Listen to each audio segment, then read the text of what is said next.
Hi verse తెలంగాణలో ఎవరైతే ration card కలిగి ఉన్నారో ఒక మంచి గుడ్ న్యూస్ అయితే రాబోతుంది. సో సంక్రాంతి కానుకగా రేషన్ కార్డు దుకాణాలు తెరిచి ఉండాలని కాసేపటి క్రితమే రేవంత్ రెడ్డి గారు అయితే న్యూస్ అయితే విడుదల చేయడం జరిగింది.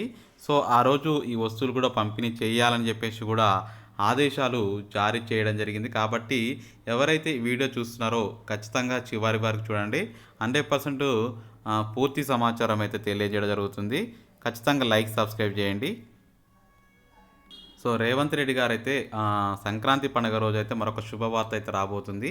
సంక్రాంతి పండుగ రోజున ఓపెన్ చేసి దుకాణాలు ఉంచాలి అని చెప్పేసి చెప్పడం జరిగింది. అయితే ఆ రోజు గతంలో ఎవరైతే తీసుకొని వారు ఉన్నారో వస్తువులంతా, సో బియ్యం అయితే ఆ రోజు ఖచ్చితంగా తీసుకునే వెసులుబాటు కల్పిస్తూ ఉన్నారు.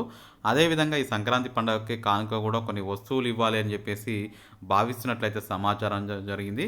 సో ప్రతి ఒక్కరికి ఈ 8 సరుకులు ఉచితంగా ఇవ్వాలని రూపకల్పనలు చేస్తున్నారు. గతంలో కాంగ్రెస్ ప్రభుత్వం ఏదైతే ఉచితంగా ఇచ్చారో ఇప్పుడు సేమ్ మళ్ళీ అలాగే ఉచితంగా ఇవ్వాలి. ప్రతి ఒక్కరికి రేషన్ కార్డు కలిగి ఉన్న వారికి చింతపండు, ఉప్పు, గోధుమ పిండి, చక్కెర వంటి వస్తువులతో పాటు బియ్యం కూడా పంపిణీ చేయాలని భావిస్తున్నట్లు సమాచారం రావడం జరిగింది.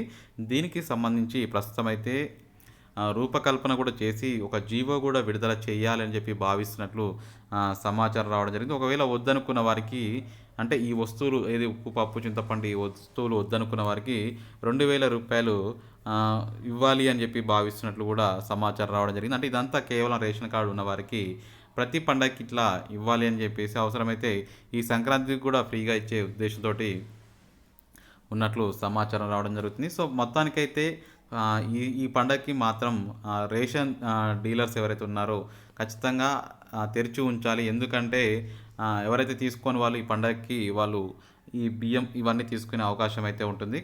సో ఇది మొత్తానికైతే ఇన్ఫర్మేషన్. కొత్త రేషన్ కార్డుల పంపిణీ కూడా చేయబోతారు ఫ్యూచర్లో.